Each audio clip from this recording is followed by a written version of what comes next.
The success of Breath of the Wild has doomed Nintendo. A great game with disastrous consequences. I know it's cool to hate on Nintendo now, but I was doing it way before it was cool. Before the Switch 2 came out, I made a video that the Switch 2 would be garbage and you'll buy it anyway. And everyone yelled at me. They said, how could you possibly hate on something you've never even touched before? It doesn't even exist yet. It's about pattern recognition. It's noticing that Nintendo has been walking down a path, starting with Breath of the Wild, that has slowly eroded the last positive quality Nintendo has left, which is good, innovative games. Innovation which they have given up on so that they can better emulate Breath of the Wild. Mario Kart needs an open world. Metroid Prime 4 has a giant open empty desert, not because it's a new innovative direction for the series, but because it makes the games more similar to Breath of the Wild, the best-selling Zelda game of all time. And it's not close. 34 million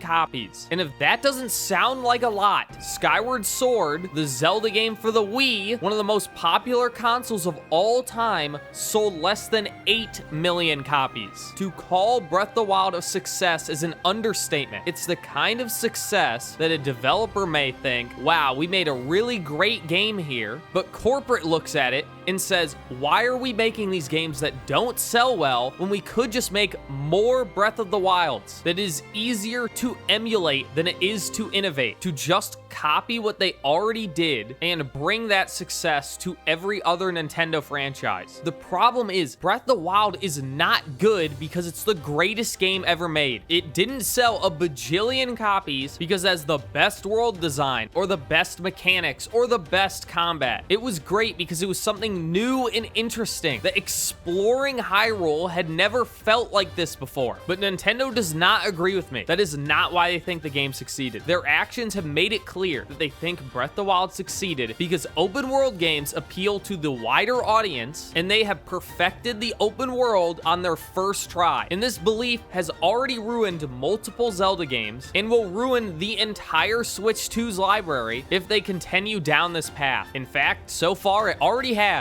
And remember, game development takes time. Between the release of Breath of the Wild and the modern day, there has been one new Mario Kart and one new Metroid game, and both have a pointless, tacked-on open world that ruined Mario Kart and will ruin Metroid. And the pointless open world isn't the only thing that's been copied straight from Breath of the Wild. The DLC practices of modern Nintendo began with this one great game. So although right now it's only every Zelda game and the new Mario Kart and the new Metroid that have been ruined by Breath of the Wild, it will soon be every Nintendo franchise. But if you don't believe me, that's the whole point of this video. So before we get into it, make sure to like and subscribe so you feel better about disliking and unsubscribing later. So I made a pretty big claim back there that I said Nintendo thinks Breath of the Wild was perfect, that it had no flaws. Something that's pretty easy to see when we look at the sequel, Tears of the Kingdom. I mean, just think, what's the point of a sequel? Well, there's really two types. There's one where the game's completely different, like Skyward Sword to Breath of the Wild. They're nothing alike. It's still Zelda, but a completely new direction for the series. And then there are incremental sequels, like Super Mario Galaxy 1 to Super Mario Galaxy 2. Basically the same type of game, just new levels, improved level design, unique challenges. You take the original design from the original game and you try to improve it. And obviously there's everything in between, but Tears of the Kingdom is clearly in that second camp, where it's the same game, but attempting to improve upon it. And Breath of the Wild, despite being great, had a lot of flaws. The weapon system, exploring not feeling rewarding enough, the horrible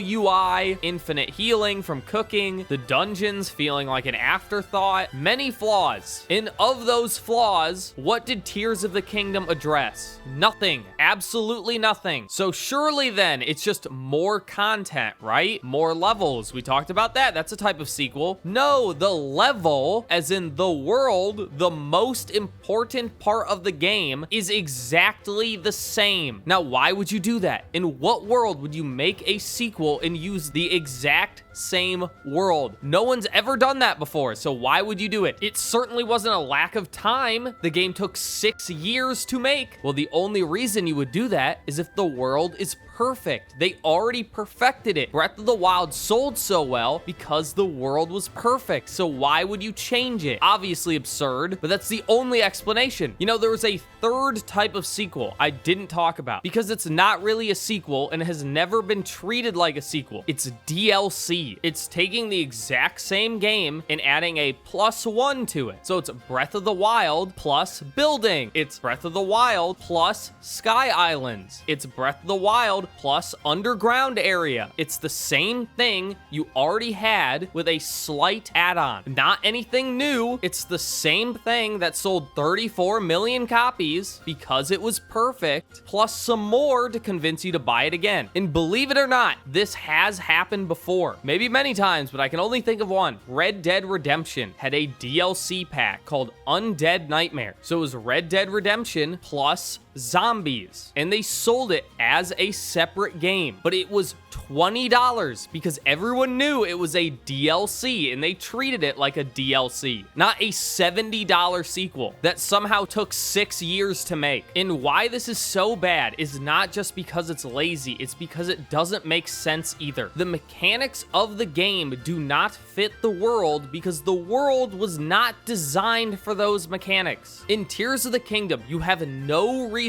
to ever traverse the ground. You can fly anywhere from anywhere using the building mechanics. So there's a mismatch between the mechanics in the world. You have this beautiful crafted world that you fly over, completely ignoring. You have all these cool traversal mechanics like horses or building a car or building a boat that you never have to interact with. Stamina is still in the game and it serves no purpose because again, you're just flying over everything. But if you're flying all the time, at least you have the floating islands, which are tiny and tacked on content that is basically worthless. Just look at how small of an area the flying islands actually are compared to the content that was just stolen from Breath of the Wild. And don't even talk about the underground area. It's just empty nothingness. No one likes it. But people have complained enough about Tears of the Kingdom. Everyone knows what's wrong with that game. My point is, Tears of the Kingdom is evidence of aspects from Breath of the Wild being directly stolen and placed within another game where it does not belong, with no consideration for how those aspects affect the underlying game design and whether they belong in the first place, and it actively ruining what could have been a good game. And it worked, by the way, not in ruining it. Well, that part worked too. Tears of the Kingdom is the second best-selling Zelda game. That's what I'm saying. A path they are going to continue going down. If you think this is a bad thing, them copying Breath of the Wild, will get used to it, because if it worked once, it's going to have to colossally fail for them to ever stop. Now, before we move on to the future of Nintendo, there's one other Zelda game ruined by Breath of the Wild. It is Echoes of Wisdom, the 2D Zelda game. A game which is not a sequel to Breath of the Wild, which makes it all the more distinct when it steals things directly from that game with no consideration for how it affects the game it's now in, or if it was ever good in the first place. The most glaring of which is the menu. The weapon menu is just a horizontal list of garbage that you have to cycle through every individual weapon you have to get to what you want. And they put that in a game with over 200 unique summons. Yes, you have to filter individually through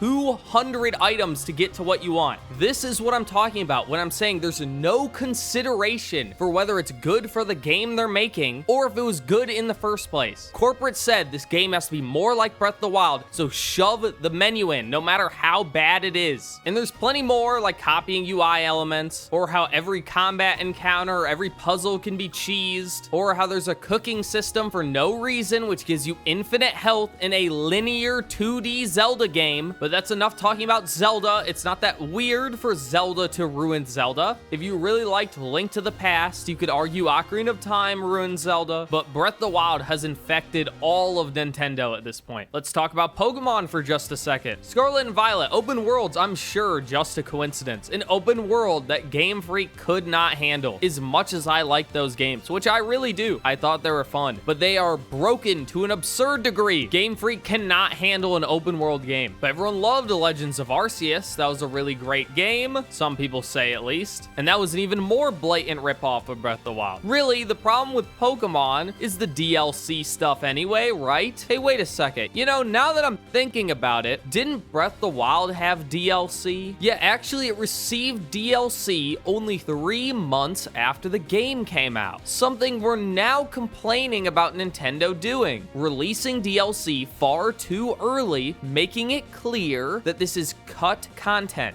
Now, 3 months isn't as bad as 1.3 months, but that's the theme of the video. The same thing, but even worse. And what was in that DLC? A couple side quests, one new small area, and Master Mode. And what is Master Mode? Well, it's the same game, except enemies are a little bit stronger. Things are a little tougher. You know, kind of like a hard mode, or maybe a new game plus, something that is considered standard in every other game. So I'm gonna be as overt as possible here for the bug men in the audience. Breath of the Wild is the origin of Nintendo releasing too early DLCs that make you pay money for standard gameplay features and cut content. So Nintendo's current arc of trying to bleed its fans dry as much as possible should not be a surprise. You should have seen it coming. I was right all along, but we spent enough time talking about the past. It's time to talk about now and into the future. Mario Kart World, a bad game, or perhaps a good game ruined by bad ideas. It has good mechanics, good art style, fun characters, and a tacked on open world that actively ruins the multiplayer and nobody wants to interact with because it's completely empty. And I'll admit it, I was actually a little excited for this game. I saw the open world and thought, hey, that might be cool, because I wasn't thinking of Breath of the Wild. This is not an innovative idea. This is not the first multiplayer racing open world. It's not even close to the first. Burnout, The Crew, Forza, but those games are lame. They're realistic racing with real cars, not bing bing woohoo, man. So I was excited. Too bad Mario Kart World isn't like those games. No chasing, no missions, no on-the-spot exciting races, nothing. Instead, you get worthless coin collecting missions or driving through rings, because we can't copy those other games, because the thought was never, Forza's a popular series, let's do Forza except with Mario. It was Breath of the Wild has an open world. That game sold super well, so now Mario Kart needs an open world. And we're Nintendo, we're the best. We can't look at anyone else for inspiration. No, in fact, we're just gonna copy the Breath of the Wild map 1 for 1, because it was the greatest map ever made, apparently. That's why the game sold so well, right? So we can't just reuse it in the Zelda franchise. We have to reuse it in Mario Kart 2. You see, making a good sequel is about iteration, but Nintendo has never been that good at iterating. They're good at innovating, but this isn't innovation. It's copying off of a game they've never even played. If they had played a Forza game or a Burnout game or The Crew,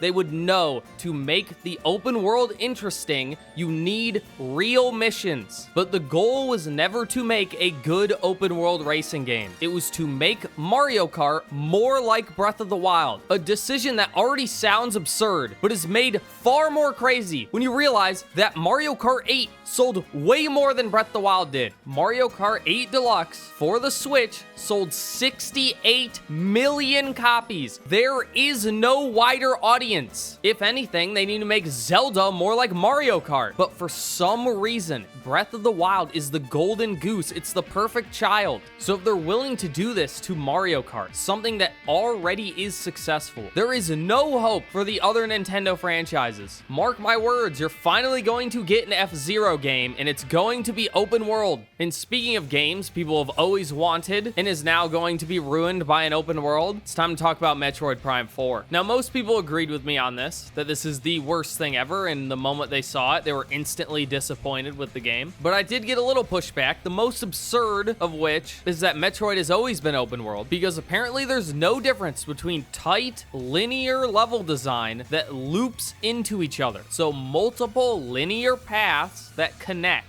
and a giant empty open desert where you use a motorcycle to traverse through empty nothingness to points of interest. Those are apparently the same thing. I also like lying on the internet. The other argument I got is that they never liked Metroid, and now they're actually excited for it. Why? Who knows? I guess they really are that wider audience. What I never understood is how people have no issue with ruining things for someone else. That Metroid fans haven't had Metroid Prime in so long, and they're finally excited to get a new one. And you see no problem with the fact that that game is ruined for those people so that you, someone who doesn't even like Metroid, might enjoy it. Might. You probably won't, because people like that have no soul. And if you have no soul, you can't enjoy anything. You just kind of bump around through life, a brainless tumbleweed with no autonomy of your own. But anyway, although just a wild guess, I now firmly believe that Metroid Prime 4 was a perfectly serviceable game, and the development was restarted specifically to make the game more like Breath of the Wild. I have no proof of this, and I do not care. It's just too convenient. Breath of the Wild, massive success. Prime 4 was supposed to be an early, maybe mid-Switch game. Then, oops, all that work down the drain. Or maybe it wasn't intentional. Maybe they had to restart anyway, but if we're restarting, might as well head in a new direction. Perhaps a Breath of the Wild direction. A horrible, despicable direction I've been talking about this whole video. A direction driven by corporate greed. People who don't even understand video games. Who just see, ooh, big sales number. Do the same as that, but again. And we already know it's going to be bad. It will be bad like Mario Kart because it's tacked on. It's put in at the expense of the game design. Metroidvanias do not work with giant empty sandboxes. They're designed for incremental progression and backtracking. You're not going to want to backtrack through a giant empty desert. There's a reason Breath of the Wild gives you all of the tools at once. A normal Zelda game, every time you complete a dungeon, you get a new tool. That does not work for an open world, but that is the primary design of Metroidvanias. It's getting a new power and seeing the new areas unlocked by that power. So which are we gonna do? We don't know. All I know is it won't be done well. They will not accommodate the different game design principles. Then open world, you need all the tools from the start. And a Metroidvania where you need to incrementally get new tools to unlock new areas. They will pick one and they will mess it up. And I know that for a fact because they already messed it up in Mario Kart World, where they refused to change the game design so the open world was pointless and the online multiplayer was actively ruined by boring straight line tracks only included because of the open world. And then Tears of the Kingdom that had distinct gameplay from Breath of the Wild that allowed for increased movement and was not accommodated for by the open world at all. So how am I supposed to believe that they will somehow solve what seems like an impossible game design problem between do whatever you want open world gameplay and the power-up driven exploration of Metroidvanias that lock off areas intentionally to make new power-ups, new items, new weapons